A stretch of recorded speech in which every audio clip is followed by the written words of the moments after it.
Yep. How are you? Good. Marty isn't here yet, and we haven't heard from him, so.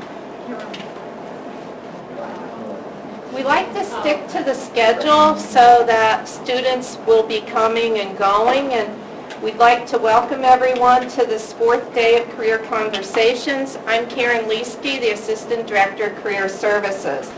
Thank you so much to our panelists. We greatly value our employer partnerships, and I believe, do we have any alumni here from CSU? Not today. Well, Marty, I think, is an alum, and he will be joining us. So everyone here, especially the students, will need to speak up, and the fan makes it somewhat difficult to hear. The panelists will begin by introducing themselves and offer one piece of advice to you that they would give you as a student. Then it'll be your turn, students, to ask questions. We ask that the questions be somewhat concise and pertain to what might benefit all students rather than something maybe specific about you. You could save that to talk to the employer one-on-one at the end.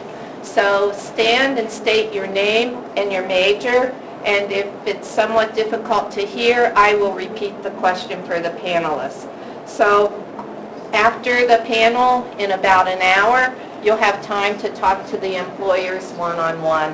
And the only question that's out of sight or out of bounds is, will you hire me? Or do you have a job for me? You know, they're here to give you advice.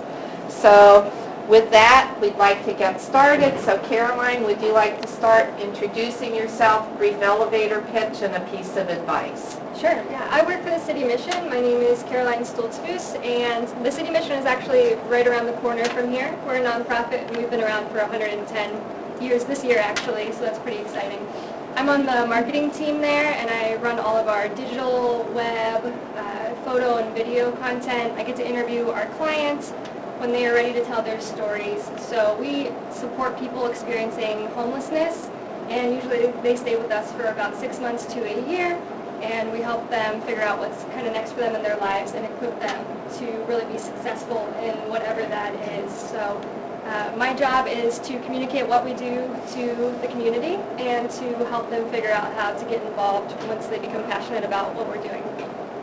If I could give one piece of advice, I would just say, don't expect your dream job out of college. I had a really, really rough first year right out of school. It wasn't doing marketing at all, even though that's what I went to school for. And it took a long time for me to make the connections and actually wait for some place that I interned at for a job to open up there.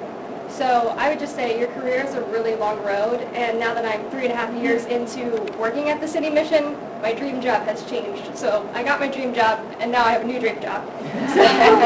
So just expect that your dreams are going to change, and be patient as you're waiting, and just keep trying to work toward what your dream is, and consider, you know, how you're growing too, and how that'll affect what you want to do in the future. Caroline, that's great advice. You know, I believe that if you love what you do and you're passionate about it, you don't work.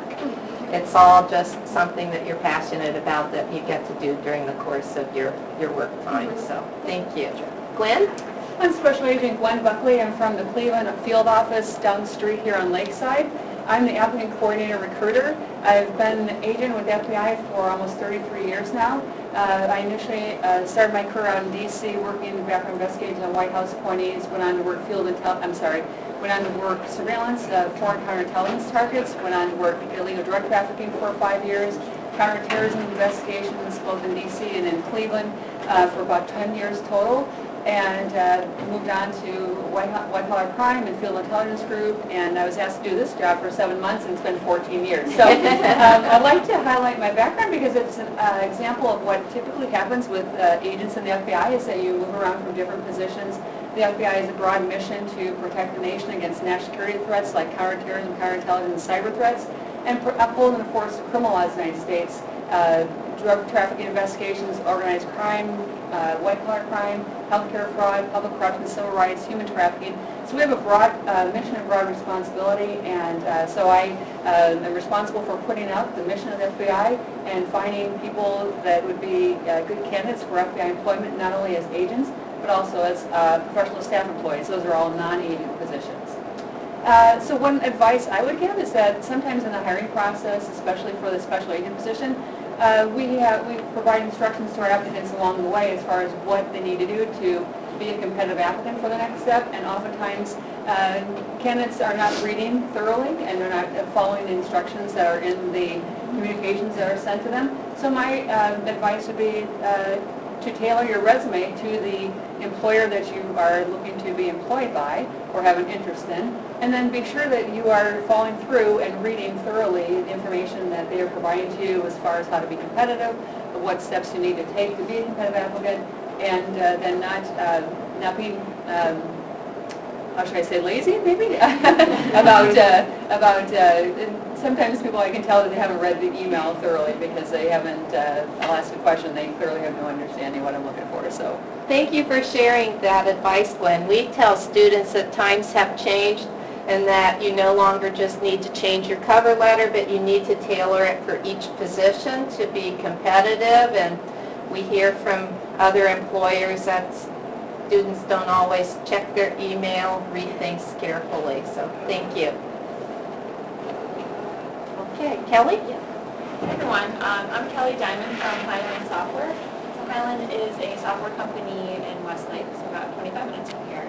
And we have a product called OnBase, which is a content management system. So basically other companies purchase us to help them run more efficiently. But we've been around since 1991. We currently have over 3,500 employees in over 30 offices all over the world. But our main headquarters are in Westlake. So my role with Hyland is I oversee the internship program and our campus relations.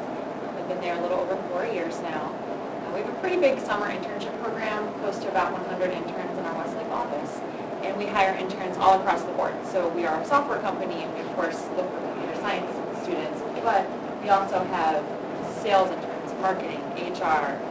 We even have a daycare on site, and we hire early childhood education majors to work there. So we're a software company, but we hire all across the board. Yeah, I guess a piece of advice that I have would be to network. It's so important, especially in the Cleveland area. I feel like there's so many connections.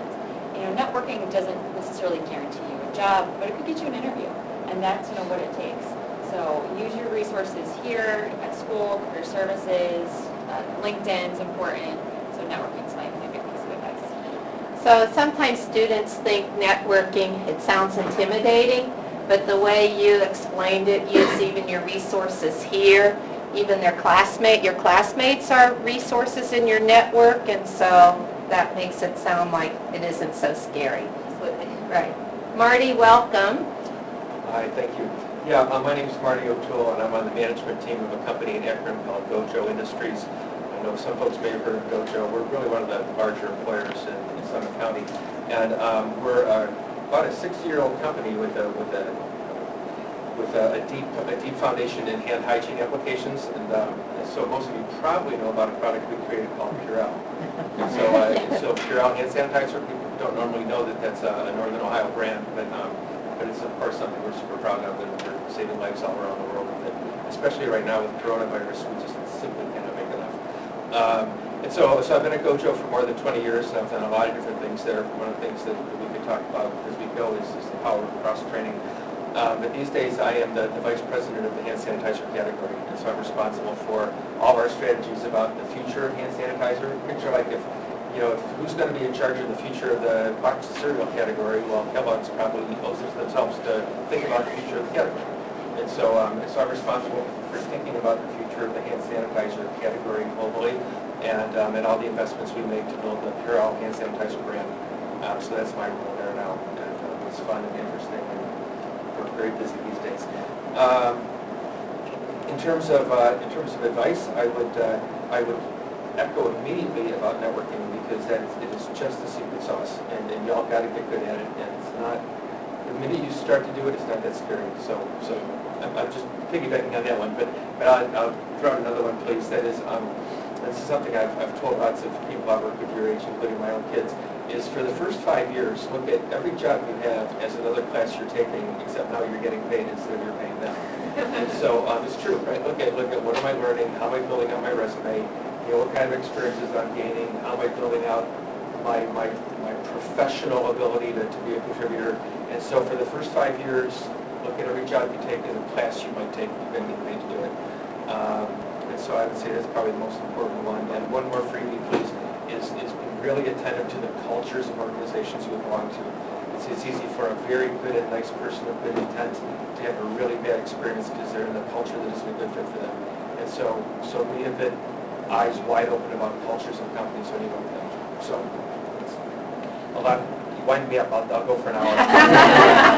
That's why we said we need to be concise. Yes. Okay. Megan?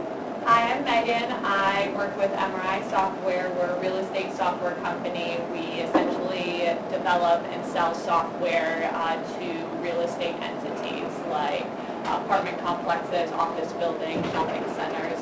We've been in a state of growth for a while now and are continuing to grow. We're a global company. Our global headquarters is in Solon, so we take everyone that doesn't want to drive to the west side at Hyland. But I've been recruiting for them for about 3 years now, and I just love the organization overall. I fell into recruiting, which you'll find a lot of people do, but definitely been exciting to get to talk to so many individuals and really finding that right fit for people that are coming through and the job opportunities that we do have. I would say my advice is that basically when you are communicating with the recruiter, if they're telling you, to reach back out to them, that you might be a fit for another job, we truly mean it. So don't think of that as just we say it to everyone. We don't. So when we are doing that, we definitely do want you to do that. We find value in your skill set. So there are a lot of times that we go through a lot of people, and sometimes we don't quite remember to reach back out, but if we tell you to always follow up with us, you're never a bother to us. We always want to hear from you. Similarly, like at career fairs, we want you to come and talk to us. It is our job to inform you about our company and what we do, so don't be afraid. I know as a student myself, I felt intimidated about going up to employers and talking to them because maybe I didn't have the exact major they were looking for, qualification. I'm here to say that we don't care. We want to still talk to you. There are often positions that don't advertise as direct as, we need an accounting major for this accounting position. There are some unique opportunities that, we can have a wider skill set for. So always come talk to the employers. We're happy to be chatting with you. Thank you for sharing that. I did a number of classroom presentations the last few weeks, and I shared with all the students that they should come to these events that we have here because all of you are here to talk to the students, help them continue to develop their professional skills, their elevator pitches, and so hearing, some of your comments just reiterates how this is such an advantage for you to have these employers here as a way to start building your own network even more. So thank you for that. Teresa? Hi, my name is Teresa Lindsay. I am the president and COO of Channel Products. We are a global manufacturer headquartered in Solon, Ohio, so unfortunately she doesn't get all of the good employees on her side. But you will best know us by the original grilling lighter. So you probably aren't a grilling age yet, but you have seen a grill. And that red push button that you see, that old clunky red push button, we were the original inventor of that. So we revolutionized the grill industry right there in Chesterland, Ohio at the time. And since then, we no longer make those. China knocked that off years ago and took it. But we are in the ignition business. I like to say we do, when people say, what do you do? They confuse me a lot for Chanel because it's Channel. My business card is Channel. I think they have blonde hair and walking around in heels certainly has to be associated with purses and makeup or something. I don't know. But no, we're a gas ignition company. And so we not only have that, but we have two other divisions that we recently created. One is really servicing the outdoor industry. It's curated outdoor living. It's called Outdoor Life or Outdoor Life, as you would read it. And then we also have Spotted Yak Solutions, which is our design, our research and innovation entity, and we do a lot of design and research work for other companies and other individuals who have a really great idea that they want to see if it has legs and will get into the marketplace. And so we have an entity that will take a look at that and offer assistance and begin to unfold that for you. And as far as advice goes, I would say that it is not enough to think that you're going to do something. It's not enough to feel like you're going to do something, but you absolutely have to put action behind it. We can all be guilty of planning something to death and then never really getting around to it. And I'm here to tell you that good intentions don't mean anything if there's not action behind them. So always put action behind your good intentions. And I'll give you a quick example of how that pays off. Several years ago, about 7.5 years ago to be exact, I was sitting in a meeting with owners of this company that was headquartered here in Ohio, and they were going to, I was doing some consulting for them, and I had a long history and relationship with them, and they said, we need to replace the president of the organization. The company was not doing well, it was struggling on the verge of bankruptcy. It was really going to be a very ugly situation. They were going to lose their investment. This was a private equity firm headquartered here in Cleveland. They were going to lose their investment in this company. And I said, give it to me. I can do it. I can change it. I'm sitting in a room with men, the only woman in the room, and I said, give it to me. I can fix this. I can do it. And this was millions and millions and millions of dollars worth of investment. And I was asking them to trust me with it, that I could do something with it. And that was the company that I run today and have run for the last 7.5 years. And in those years, we've increased profitability by over 1,000%. We've increased revenue by over 100%. We expanded globally into China. I have my own facility there with anywhere between 150 and 200 employees, depending on seasonality. We're getting ready to go to Poland as well with the facility. So all of that is to say this: put action behind your intent and go get it. Go after what you want. Thank you. I'm John Moss. Actually, take a moment and just reflect on that, because that is so important. Action. These things not even words. So I'm John Moss. I work for Xellia Pharmaceuticals. I'm the Manufacturing Science and Technology Director. We are responsible for bringing pharmaceutical products across the sea from Denmark, where the company is housed, as well as to launching new products here. So these products typically are anti-infective focused. So the last line of defense, you go to the store, you get ointments, and you take some OTC, over-the-counter medicines from your doctor. But when you have the last line, where you have to go to the hospital and you have to do an infusion, you're typically taking one of our products. And my company has evolved from basically providing that active ingredient that saves you to other companies to make it, to making our own branded ones, as well as investing in new novel technologies. You mentioned coronavirus, some of the partnerships we have. If you've heard of the company Gilead, they're the ones who sent out a development phase drug to China, which is now being patented by the Chinese government, which is a first to actually do a legal patent process. We partner with them. It's really amazing to know that what you make can save a life. And the fact that you can, all through that value stream, creating new products or saving lives, you can touch on it. There are quality aspects, there's engineering aspects, there's HR, there's process sciences, there's maintenance and automation, everything. Everyone can contribute to that greater whole. And I think that's what's really interesting. And the fact that it's here in Bedford is even more so. And the fact that we actually acquired the site was previously under consent decree by the FDA. Basically, they weren't making a quality product. We have now overhauled it and just received a recommendation for approval from the FDA. So, it's just such a great story that I wanted to share that. For an advice standpoint, I would say kind of a hybrid of what kind of was been mentioned is that, nurture your growth mindset, but be honest with yourself.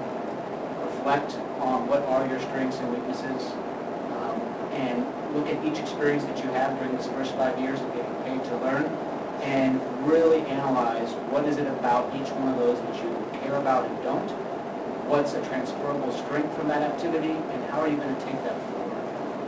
And I gave you three key words to look at. Everything you should be doing should be something that's demonstrating performance, establishing influence, or gaining exposure.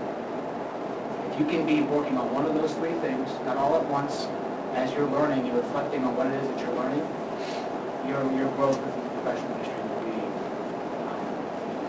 be. Thank you, John. I'd like to build on something you said when you mentioned transferable, because there's value in everything you have done already as students, in terms of your coursework, in terms of your volunteer experiences, your part-time, full-time jobs, caring for family members, campus activities. So if you aren't quite sure how to translate that in terms of what we call transferable skills that might be included in a job posting, that's one of the things we can help you as you try to tell your story. So wonderful. I was taking notes so I can remember all this advice and share it with more students in the future. So now it's your turn, students. So we ask that your questions be somewhat concise and would pertain to all the students here in the room, so not about a specific position or if they would hire you or how much money you would get paid, but let's get started. Kyle, state your name and your major. So my name is Kyle Ray. My major is accounting. I'm in my junior year. My question for all of you is, what are some challenges that are unique to your organization that you commonly face, and how do you overcome those challenges? Okay. Well, since you went last, John, you want to go first? Sure. So in the pharmaceutical, biotech, device industries, it's highly regulated. So you have to get it right the first time. You have to do an exhaustive amount of planning, and you have an administrative burden of change control. And that process sometimes prevents a great idea from coming to light.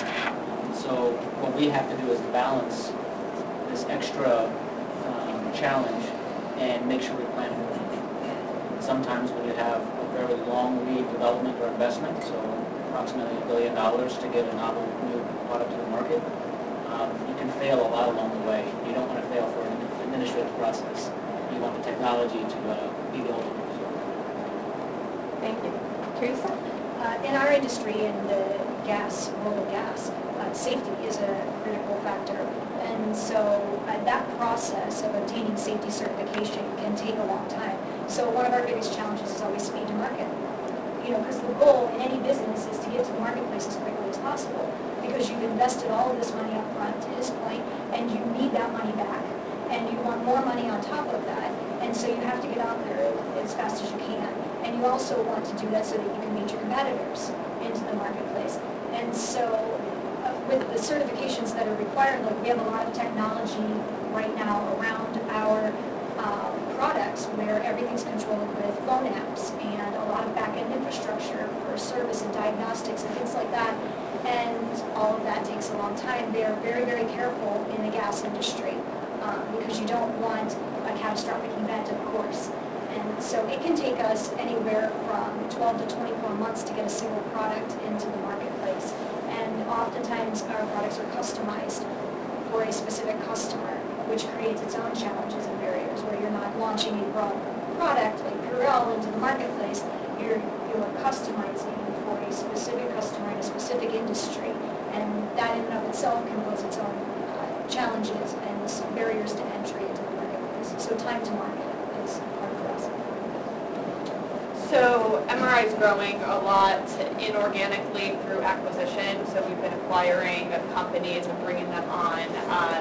it's been happening at a rapid pace, so that can pose problems with just making sure that we're doing our due diligence, making sure that on the back end, the software is integrated with our software, that we're marketing to the right groups, that our current clients are aware that we are acquiring the company, that the acquired company's clients are aware that they have a new parent organization. So there's just a lot of factors that go into it. So we try to keep communication as transparent and just as key as possible. Internally, there's a lot of collaboration that happens between departments, and it really couldn't be successful otherwise. So we want to make sure that internally and externally there is clear communication. Whenever we have an acquisition, we have a company-wide town hall where our CEO talks about, the organization, why we're acquiring them, what they do, what their strengths are, and when that communication is going to become public, what each department is going to have to do in order to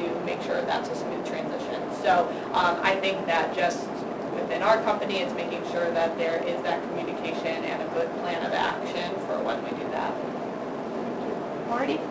I think one of the challenging things at GOJO is really a manifestation of a great strength of ours, but it can make it really difficult. And that is we are just a super entrepreneurial and ambitious company. We are always innovating. And we're a privately held company, which means that we've got a genuinely brilliant, super wealthy guy named Joe Canford who's at the helm. And this is his company, right? And so we can move quickly when an opportunity presents itself. There's a joke at GOJO that Jerry Lippman, who founded our company, is Joe's uncle, that Jerry once upon a time put a young Joe Canford on his knee and he said, "Joe, you can't get 10 pounds of bologna in a 5-pound bag. But if you push hard, you might get 6. So GOJO operates like 6 pounds of bologna in a 5-pound bag. And so we move with some frenetic energy across a bunch of opportunities that are always resorting and investing against. And so the challenge that makes for the individual in that culture is it takes kind of a bit of maturity and steady hand to be in a culture where there's a lot of things moving fast, and you need to sort of use good judgment about what you're going to select to work on and what you're going to select to neglect and not work on. So learning the art of select and neglect is something really important in our culture. So my example is kind of similar to MRI's, but a little bit more on the HR side of things, where we've only been around since 1991, and since then we now have over 30 offices all over the world. And so we have this unique culture at Hyland, and trying to mirror that not only to the other offices domestically, but internationally too, is what makes sense for Westlake might not make sense for our office in Australia. So just trying to have more of a streamlined mirroring what we do in our headquarters to the other locations as well, whether that's with the onboarding experience, employee engagement, work-life balance, all of that. So that's been probably a big challenge specifically that I see in HR. So the FBI has about 13,500 agents worldwide and about 20,000 non-agent professional staff. And we're not obviously a business where we're producing a product. We're responsible for conducting investigations in national security and the criminal realm, and we need personnel to do that. So our biggest challenge is making sure that we have the people on board that can address the background, the investigations that we're responsible for, and support to those investigations, either from a technical perspective, from an administrative perspective. There's many different types of positions in the FBI. So for me, hiring locally and hiring nationally, both are part of my responsibility. Finding people and making sure that we're meeting the goals that the FBI needs to have agents investigating cases, to have different types of non-agents who are available to fill hard-to-fill positions like forensic accountants. You mentioned you're in accounting. So we look for people with a forensic accounting position, for computer scientists, for other hard-to-fill positions. Maybe people don't realize automotive technicians, electronics technicians, those are hard-to-fill positions for us. So finding the people that have the skills that we need to accomplish the mission of the FBI. Thank you. Carolyn? The city mission has to raise $7 million every year. We are not government funded, so every year we start with $0 essentially in our bank account.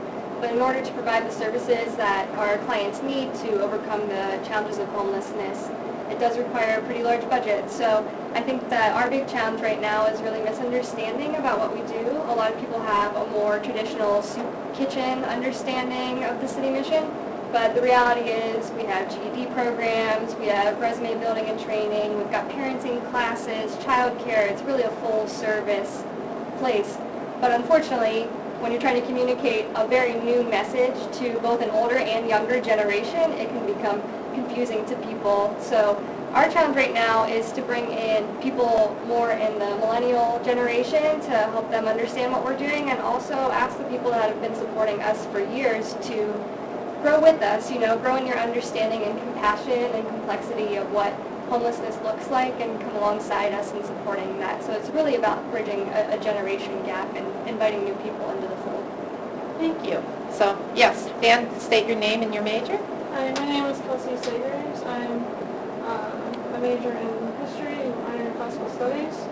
My main question is mainly, what is your advice to improve your elevator pitch, and what is the most common mistake that you see? Wow, what a great question. So, advice to improve your elevator pitch and common mistakes that people make. Okay, Marty, we'll start with you and come down this way and then loop around. I've talked to a lot of students about the elevator pitch over the years, and I must tell you, food for thought is I totally reject the concept of the elevator pitch.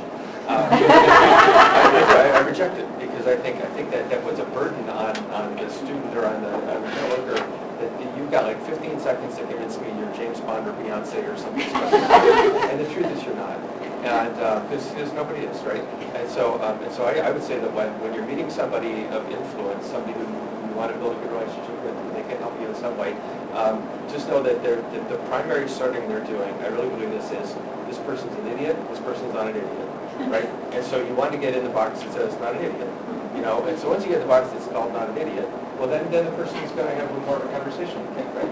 And so the first bridge you got to get across is I'm not an idiot bridge, and it's a little bit I'm polite, I'm articulate, I'm earnest, and I see people struggling because they've got this let me convince you I'm James Bond thing going on, and that's not the way to do it. I propose that's not the way to do it. The way to do it is to just learn to have genuine conversations with people where you look them in the eye and you shake their hand and you express a little bit about yourself and you're not afraid to tell them what you're trying to get done. But the trick is getting across that bridge. So just be genuine and honest with people, and it does not need to be packaged. It just needs to be like really organic and polite and well spoken. All right.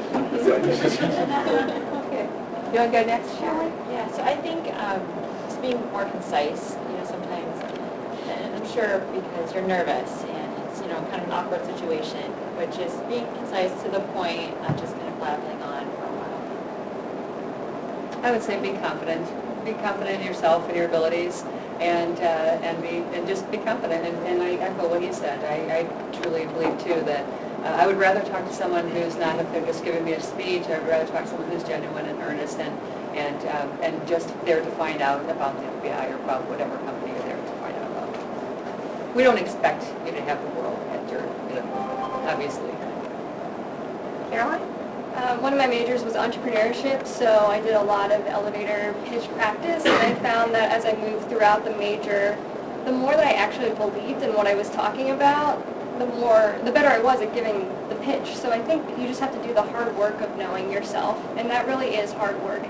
So putting in the time and effort to talk with your friends and colleagues and saying, like, who do you see me as? Can you help me understand who I am better? And taking time to reflect on those things, I think, can be really helpful, because really it's about telling the truth when it comes down to it. John? So, the elevator pitch, first encounters, whatever it is, it's your chance to tell the story. Throughout the time leading up to that exact moment, you're gathering data about yourself, your surroundings, your organization, your passions. You're building relationships at different degrees of maturity. But that time, face to face, you're telling a story. So that story needs to be interesting, relevant, and authentic. So we talk about not being prepackaged, we talk about knowing the things that you're passionate about, all of those. You hit those three aspects, and you're going to influence whatever it is that you need to influence during that conversation. Interesting, relevant. Teresa? Yeah, this is always an interesting thing for me, and it's a fair question because over the course of my life, even before a career really got going many years ago, I've always been in the public arena doing public speaking. I've done a lot of events, big conventions, conferences, things like that, and I love that. I can stand up in front of any room full of people and just talk to your ears bleeding. But I'm the same girl that will go stand in the bathroom right up until that moment comes. And so there's that challenge that can lie within some of us, where you can still have all of that, but that sense that you're just always one step shy of putting it all out there. Do you know what I'm saying? Does that make sense to any of you? So that's me all day long. I remember the owner of our company saying to me, I would go to board meetings with people that I know, very powerful, successful men, if you look at our website. And so I would go to these board meetings with these guys in a cocktail hour, and I would hide out in the other room right up until it was time to sit down for dinner. And one time my boss called me out on it, and the owner of our company, he said, what are you doing? You're so articulate, and you just emote, you can converse and do all this stuff. And I said, I don't know, there's just something in me that I just want to hide right up until that last minute.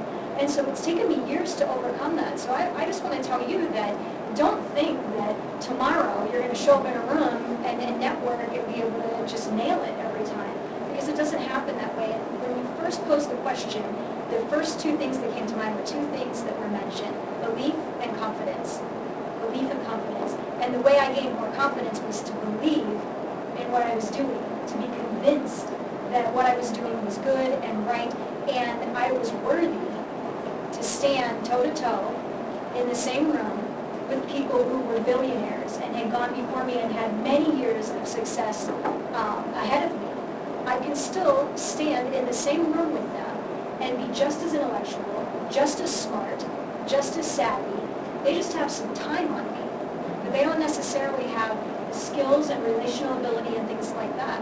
So I would just say be confident in that and believe in what you're saying. Believe in your message. Great, more great advice from all of you. Megan? Sorry, Yeah. I don't mean to interrupt, but what did you mean by timeline? By what, I'm sorry? You said they have timeline, what do you mean by that? Time experience in being, running big giant companies and being out in the world in such a big fashion. I mean, one of my directors is the chief executive for Lockheed Martin of all of the Middle East. He runs the whole thing. He was a 36-year Navy SEAL. The other one runs a multi-billion-dollar packaging company. He is a billionaire himself. He's a partner in the Chicago Cubs, as well as the sole owner of the minor league team that feeds. These are the people in my world. These are the people that I talk to, once a month at least, and others. So the time that they would have, the experience that they would have, was intimidating to me initially for a while, the first couple of years actually. So you just have to believe in yourself and believe in your message and be confident in that. Thank you. Sorry. No, it's great advice. Megan? Yeah, I think that everything that was said is true and can be echoed. I would say also have an idea of what you want out of the conversation as well. So obviously the elevator pitch is a starting point to get that conversation rolling, and it's super important. But I think something to have in addition to that is an idea of what you're looking for, what you're interested in, even if it's as simple as, I don't know, but an internship or a full-time position, like those little things. And we'll usually ask that as it comes, but I can't tell you, it's pretty impressive when I'm talking to someone, and I think it maybe has to do with like the confidence, but coming in and going, I'm really interested in learning more about a position that would be for a summer internship or whatever the case is. It helps guide the direction of the conversation. It helps me understand what I can highlight, because I think everyone here could, continue talking and talking about a million different things just because of the, jobs that we're in and what we do. So if you help guide us about what the conversation would be, it will be beneficial for you as well. Great discussion so far. So, okay, let's continue. Another question? Yes, in the back. State your name. Major? My name is Rachel Shamali. I'm a business economics major. I'd like to know what kind of advice you would give somebody attempting to break into a new field, if it falls outside of their major or if they lack experience in it. So what advice would you give someone if they're trying to get into another field, if it's outside of their major or they don't have experience in it. So, okay, Megan, thank you.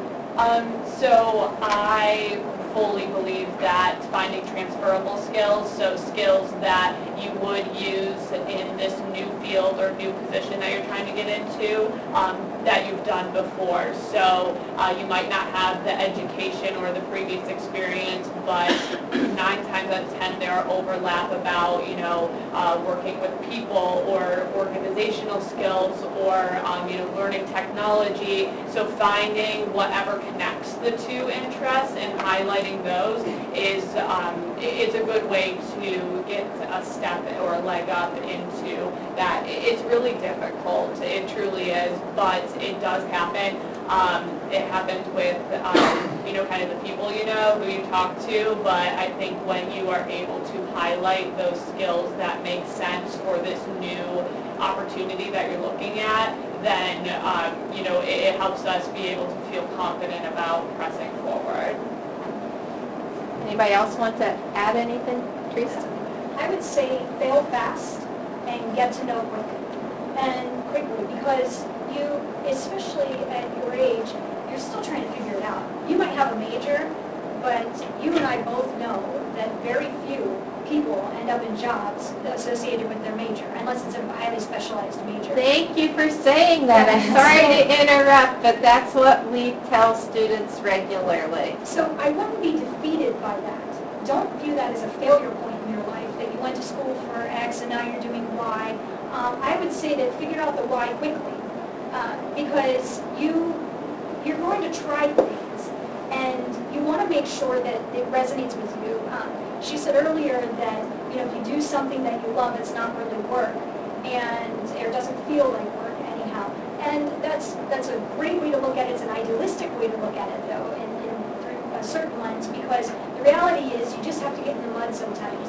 But you need to figure out very, very quickly what you don't want. I say this all the time to people. We all spend our lives making a list of all the things that we want, right? Let's be honest, if you're women, you're making a list of all the attributes you want in a guy, and if you're making your career list of all the things you want in a career, and we do this in our lives. The reality is we don't take any time to think about what we don't want. The culture that we don't want to be in, that isn't a fit for us. We don't think about the environments that we don't want to be in, the jobs that we don't want to do. And so somebody mentioned earlier knowing your strengths. If you know your strengths, you can avoid a lot of failure points in your life, because you can decline to have yourself put in a position that's going to set you up for failure, right? Does that make sense to you? And you yourself can avoid the Peter Principle. If you know what the Peter Principle of, it's in leadership, it's promoting someone to the point of their failure or their incompetency. You can avoid that for yourself if you're just aware of what your strengths are and you purpose to fail fast so you can move on and figure out what you really want to do. Thank you. Anyone else want to add? Glenn? So I have an electrical engineering degree, and just as Teresa was saying, it was not a burning desire of me to be an engineer, but the FBI was looking for engineers, and it was because of the critical thinking and good puzzle-solving skills. So in the hiring process, we have positions where a specific degree might not be required, but we're looking for certain skills. So look at those job postings and look at what are those skills that they're looking for. And maybe I have a nursing degree, but maybe those skills that I have acquired as a nurse translate into a job with the FBI. Oftentimes they do. So that's what I would say is that, and I totally agree that I had no burning desire to be an engineer. It's a family profession. I mean, I was a 3. I went that route. Not atypical for what happens in families, but again, those, I've got it. I know whatever want me to be an electrical engineer, thank goodness, but those are skills that translate into another job. Thank you. Marty? I would say that if you're, these are very, very good bits of guidance, and I'm enjoying hearing them from everyone. I would say that if the topic is you're interested in industry or in a major employer where you might not have an obvious fit, don't be afraid to go in at kind of a lower level than your ego would want for you to be, right? The trick is not where you start, it's where you finish. And I've known a number of people over the years who have had the courage to make a bet on themselves and to take a position that isn't something they love to brag about on Facebook or Instagram, But in fact, they got their foot in the door in a company with a good culture and good career opportunities. There's a woman who's, she's a real hitter with our company. She's a VP of sales, and she's a woman with a great deal of influence. In 15 years, she joined us as an admin assistant because she just wanted to get in, you know. And I'm closer to your generation. There's my one daughter works for a tech company in Chicago, and there was a girl who moved here from Bulgaria or someplace, and she was really having a hard time finding her way into a company. And she started with my daughter's company as an admin assistant, and you know, and she made friends, and she showed what she was capable of, you know. And sure enough, 18 months later, she got a real nice job in this company that she targeted. And so, so don't be afraid to start humble and prove yourself. All great advice. Okay, next question. Yes? So my name is Jeremy. I'm a marketing major, and I do have a few questions I wanted to ask. I know with a lot of the marketing department stuff with that, we do a lot of communication and writing skills and all this stuff. And with my writing skill, I tend to have like a lot of good concept and ideas I'm going to talk about. But then there'll be once in a while I have a few grammar errors here and there. So like when it comes to like writing reports and business planning and all this stuff, do some of the company get really strict with the heavy writing? I can speak to that. It really is about surrounding yourself with the right people that are going to help coach you through those types of things. And every organization is different. Obviously, as a marketing major, you know that everybody has their own unique tone and the way that they talk about what their message is, too. So, I mean, practically, don't stop learning. Keep putting yourself in places where you're going to be faced with, you know, doing things the right way in terms of a writing style. But also look, again, for that culture fit where you can think, you know, I actually am really good at this part of marketing, maybe not so good at this part, so I'm going to look for a team that's going to lift me up in those types of things or cover the weaknesses that I have, while also being willing to learn from them and grow in that way, too. Does that answer your question? Oh, yeah, absolutely. Anyone else want to add?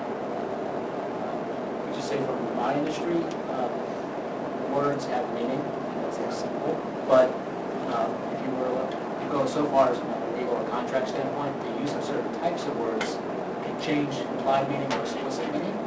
And so I do want to caution.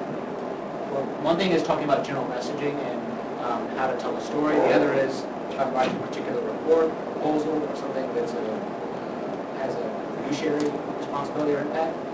Those can be important. So maybe you just have to find out, recognize when you're in one scenario versus another, should I take extra time to reflect on what I wrote and get additional editorial consideration versus I can let it ride? Because there are plenty of other examples where I see protocols and documentation that is just not the best, but it meets a minimally acceptable work product, which I think the software side can appreciate. Anyone else want that? I think I would just follow that up with, that's absolutely correct. There's a lot of different scenarios where it's going to be different in terms of what your messaging should be, and there's different people too. I know, like within our organization, you'll find like sometimes when you're messaging certain departments or certain leaders that you might have to adjust your own writing style in order to be as effective of a communicator as possible. So definitely, to everyone's point, to the company and to the different, time and the different type of writing that you're doing, and then also even sometimes to the people that you're trying to communicate with. Thank you. Another question? Yes. Your name, please? Hi, I'm Aksanuka Adama. For those of you that do meet students Excuse me, what's your one-on-one- major? Oh, I'm a chemical engineer. Okay, thank you. Sorry. For those of you that do meet students one-on-one and you have just like a split second to like go through their resume, what do you look for apart from a good GPA? So what do you look for, Kelly? With that, I look at a lot of resumes. So keeping it, I think, to one page while you're still in college is good. Sometimes we get hundreds and hundreds of resumes for one job, so we're getting through these real quick. So I'm looking at right away, what can I tell about you? Your major, your experience. So does the education background fit? What are you looking to do? Sometimes an objective is okay if, maybe you are one major. Let's say you're a accounting major, but you want a job in marketing. If I just look and see accounting, I'm going to think right away, oh, why are you applying? You're not interested. But if you have an objective that talks about you're passionate about marketing, maybe experience that you have, then that way it'll tie it together. So I think just letting me know right away what it is that you want to do, educational background, experience towards the top. Experience can be in the form of course, internships or jobs, but also class projects, anything that could be relevant, specific to that job. I think one thing if you're trying to save space is you can take off some coursework, because if you are studying something, it's kind of obvious that you will be taking classes relevant to that. If you're graduating with a certain major, it's obvious that you had to take these classes in order to graduate. So I think if you're trying to save space, you can take that off of it. But yeah, I think just highlighting exactly what it is that you want to do right away. Who else would like to add to that? Anyone else? Teresa? I would just say results. Like anything that you can show results for. Like you did this and the result was that. If you can show that, that's what we're looking for. When we're looking at interns, when we're looking at new hires right out of school, we're looking at that. Even results there, it doesn't necessarily have to be you've had this lengthy career and you have all the results associated with that. But what did you actually accomplish? And I'm not just talking about you checked a box with your degree. What did you do? What was meaningful? What were you involved with? How did you make a difference? And all of that matters because it all feeds back into your personal brand. And so when I'm looking at resumes, and in our company, I interview 100% of the people that come into our company. They go through me and my entire staff, and that's after they've gone through a number of other hoops and hurdles to get in. We make it very difficult. We have a churn rate of less than 3% over the last 7.5 years. There's a reason for that. It's hard to get in, and nobody wants to leave. And so as a result of that, when I'm looking at resumes, because I do see them, I look for those things. Show me what you did. Show me what the result was of your effort. You made effort. Clearly you did. What was the result of that? What did you accomplish? And that really matters. We like to, coach students on how to put these accomplishment statements and bullet points under your different experiences because it really does add value. And so anytime you can quantify the results, it stands out. So thank you for sharing that. Any other thoughts? I would add on the degree of being specific and thinking about when you write your resume, are you just trying to get a job? You're using a lot of generic words that's very vague and non-meaningful. I can't get an understanding of your personality. To Teresa's point, we know you're not going to have an exhaustive career of things to do, so I need to know about your behaviors, how you're going to make decisions, the things you find interesting and passionate, will you be a cultural fit, because I know we're going to have to invest development time in you.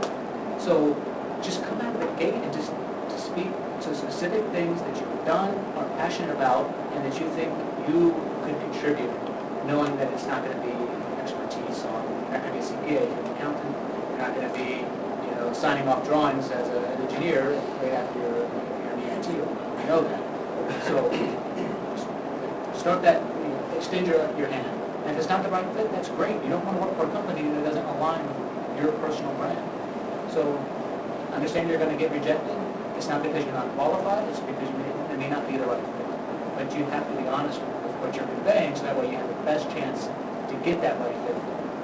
It's going to be awesome. Marty, you're going to say something too? Yeah, I'm also scanning on experiences. Academic credentials, not so much. Probably because my academic credentials suck. So I'm a bit more about experiences. But it's not just what the experiences are, it's how you describe them, how you characterize them, right?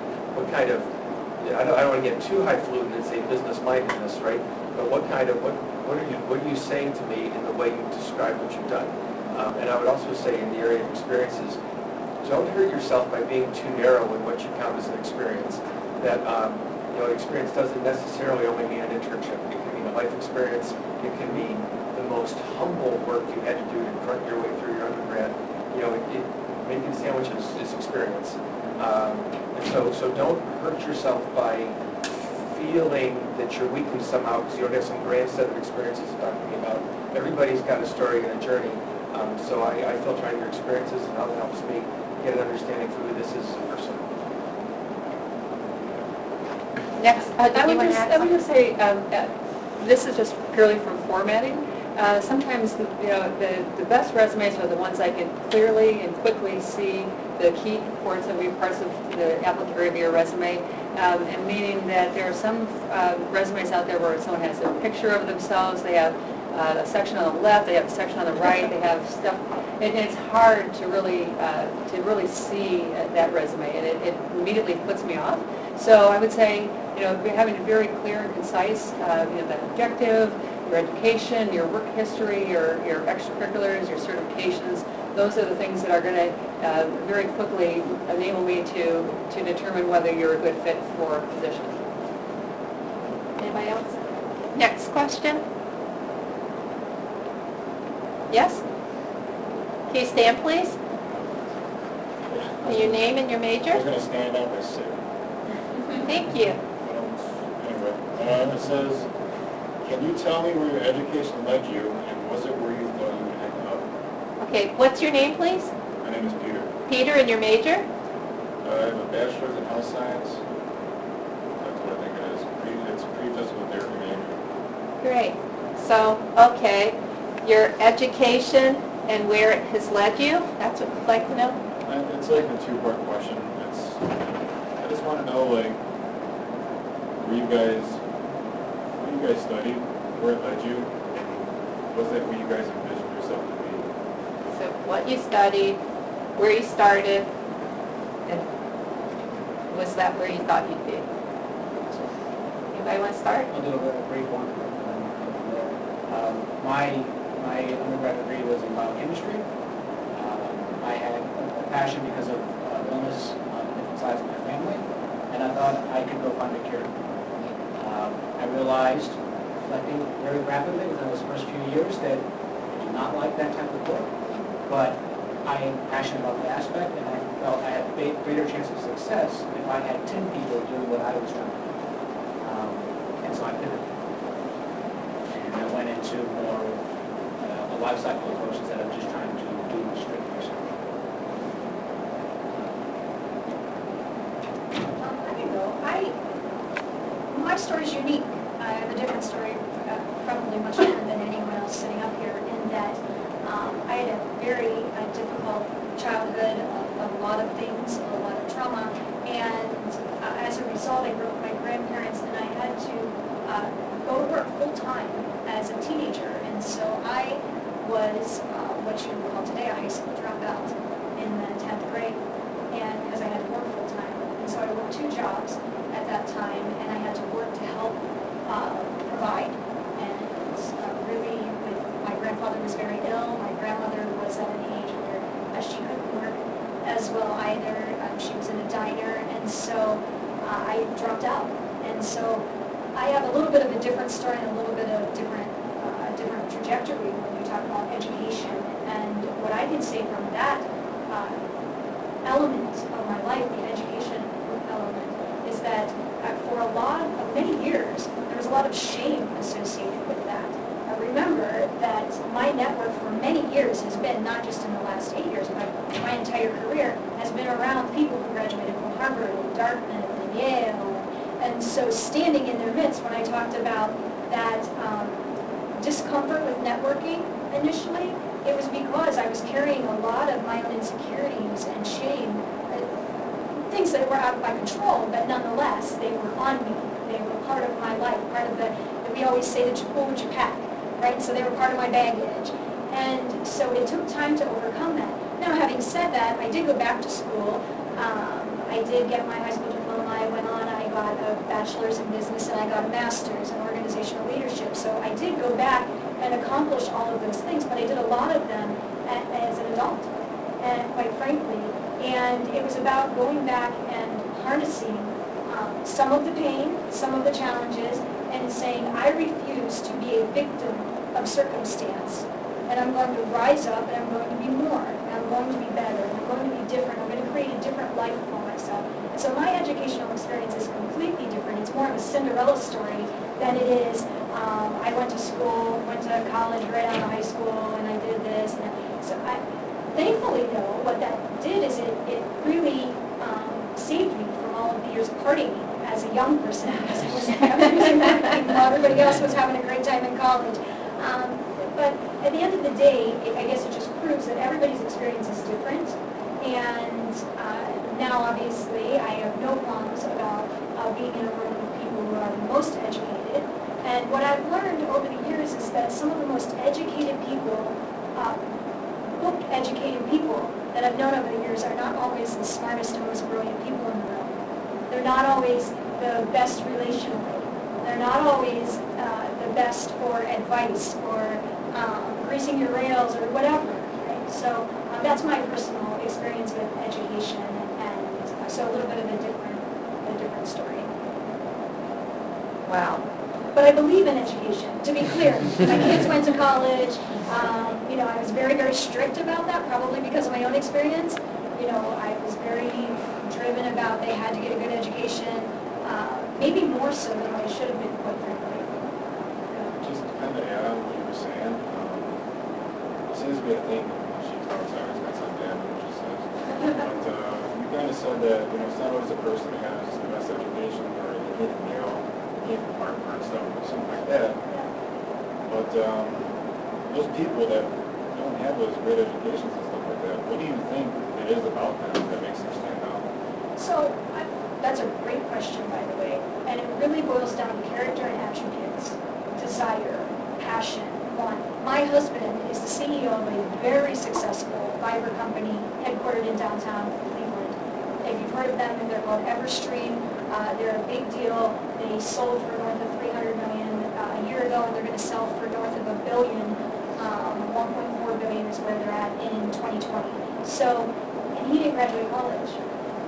He was basically a dropout. I think he had 12 credits left. So I would say that, and this gentleman also talked about, my husband will say he peaked in the 3rd grade when it came to his academics.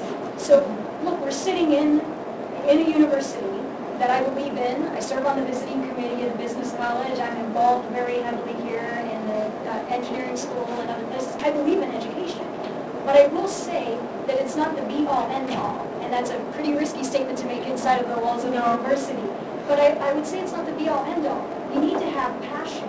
You need to be able to have the grit and the fortitude to go through challenges and rise above and view your failures as opportunity. Some of the cliches, but they're real. They're really real. And I think if you want something bad enough, sometimes we have a messed up want to.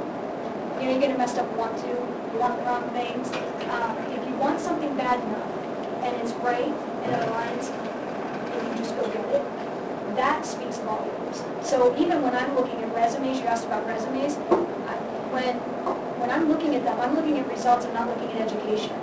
Because I know what it means to overcome a lack of education. I know what it means to rise above in situations like that. So while that's good, it's the last thing on a resume as far as I'm concerned. It's what you really bring to the table, who you are as an individual, and what you bring. What are you hungry for? How hungry are you? And what are you hungry for? Thank you. Sorry. That's okay. Yes, I think we all want to clap for all these responses. That was impressive.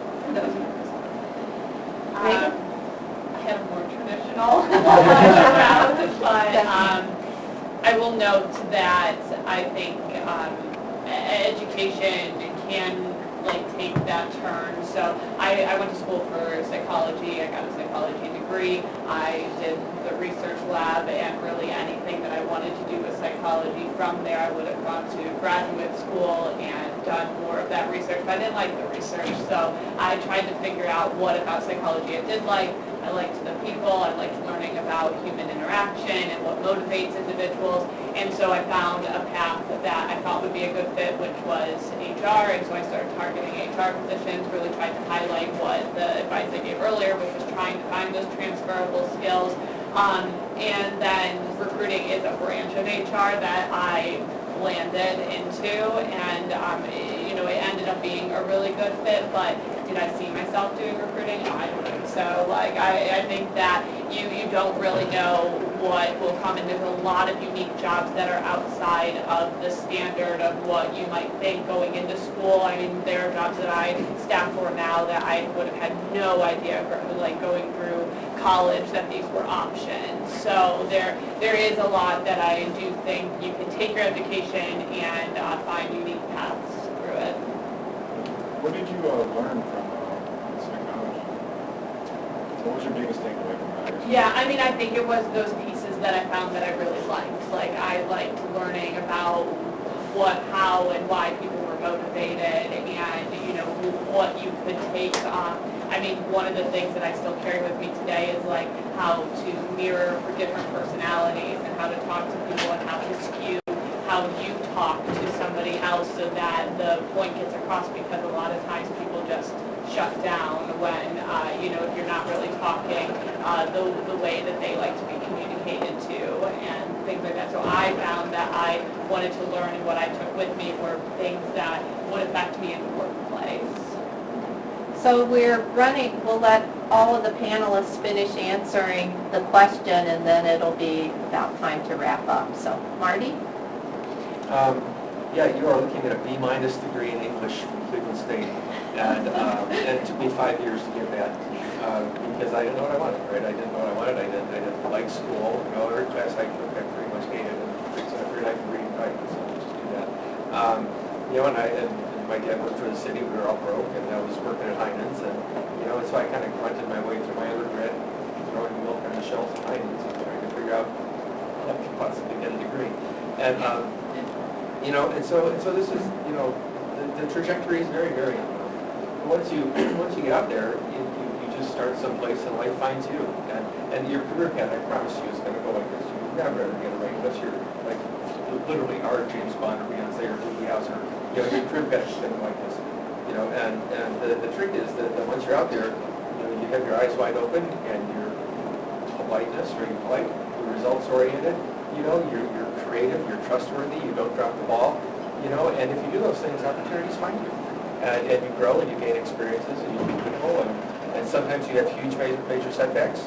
We all have them, right? When I was early in my career, we had 3 little kids. I was with Kraft Foods, and we were living in Boston, and Philip Morris bought Kraft and just blew everybody out.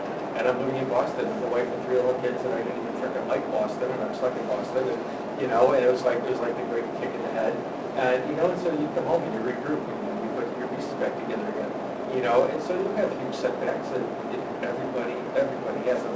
You know, and so you stay agile and you heal and you keep laying into it, and you figure out, you know, some years later you arrive someplace. And without getting like all religious on you, I mean, it's like it's whatever plan God has for you, and just go for the ride and stay on your toes. It has very little to do with what you undergrad in. Very, very little. Kelly? Sure. So if you were to ask me 10 years ago, will you work at a technology company, I'd say that you're crazy. I don't have a technology background at all. I studied public relations and marketing undergrad, and then I went to grad school for higher education administration. So I worked in a higher education setting. You know, I thought my whole career was going to be in a college setting. About 7 years into my career, just kind of hit a wall, was looking for something different, and kind of a pitch for career services. I went back to my career service office with someone I just stayed in touch with, someone I networked with, and it's like, let's just look at my resume, just see if she has any ideas, what would be a good fit for me. And that same day, she got an email from someone from Hyland. They were looking for someone from the campus team. The stars aligned. I mean, I can't speak enough about networking, and it's more about, like you said, those transferable skills. It doesn't really matter what you studied. It's just lining up, maybe experience those skills to what this new opportunity has. Thank you. Gwen? So, as I said earlier, I really didn't know really what I wanted to study when I went into college. I think that's pretty typical even nowadays. There's so many things in high school. I have kids that are now in college and such, and so there's a lot of things that they do to try and help the students find out what they want to do before they enter college, but still. I was like that. I didn't know what I wanted to do, and I was the youngest of 3 kids, and my dad was an engineer, so I was good at math. I don't know that I was particularly good at science, but I ended up going that route. I heard or read or somewhere later on that you do as well in something as you have an interest in it, and so my grade point average reflected my lack of interest in engineering. So, but I went to the University of Akron, and I got, Akron's a co-op school, so 1 year I spent co-oping with the U.S. Coast Guard downtown here in Cleveland, and the Federal Building, and then upon graduation I'd gone back with them, It was a great environment. I enjoyed working there, but it really wasn't still my cup of tea. And I received a letter from the Alumni Association at Akron. So again, Alumni Services is a great resource for you too, as far as finding a job post-college. I wasn't seeking it, but they sent me a letter saying that I was going to be on campus to discuss career openings. I thought, that really sounds interesting. I never would have considered a career in law enforcement, never crossed my mind, wouldn't have even known how to go about it. And I went ahead and applied, and as they say, the rest is history. Over the course of the years, as I kind of got to know myself and what my strengths were, that gave me the confidence to do other things and to excel in other areas. And so I look back and like Marty said, I do believe it was God's path for me, and that was something that came at the right time, exactly the right time, because my position with the Coast Guard was only for 1 year at that point, and it came right at that point. So I just really see my whole career as having been blessed in that regard. Caroline? Yeah, so I majored in entrepreneurship and communications in school, and I don't think I could have estimated how my personal life and personal growth would impact the type of job that I could get. So I got married right out of school, and my husband had a great job somewhere, so we chose to move to that part of the country in Philadelphia, but not really Philadelphia, like middle of nowhere Philadelphia. So communications and entrepreneurship, there's not a whole lot to do out there. I ended up taking an admin job in a really, really big health IT company, and within the first 18 months was promoted, as other people have mentioned, into associate learning, teaching classes on conflict management and such. However, 2 weeks later, this job at the city mission came up here in Cleveland, and we made the big decision to come here, to take a pay cut, to do all kinds of things to really pursue that passion and to follow what I had originally set out to do, which again, as I mentioned earlier, has changed. So I think it's just about recognizing that your personal life and your personal internal growth will affect your career. So if you're concerned about where you're going to end up right after school, just to remember that it is a journey and that things will happen that are unexpected in your life. So just to be agile, I think that's a great word to keep in mind as you're going about looking for jobs and thinking about your future career, because things will change. I can't thank you enough. I can just envision a fabulous nonfiction book, advice for college students as you're about to launch your career, and 7 fabulous chapters. I wish I had more notes, but it has been taped. This could not have been more meaningful for the students here and the ones that you'll be meeting with later and the ones that will view the tape. But from the bottom of our heart, we just thank you. And if anyone, would like to pursue on the side the book of 7 chapters of advice, I think it could really, be a great seller. So the students will stay in this room. One of us will take each of you to your rooms. To Smith, please. Why don't we make it 8 chapters? Pardon me? Why don't we make it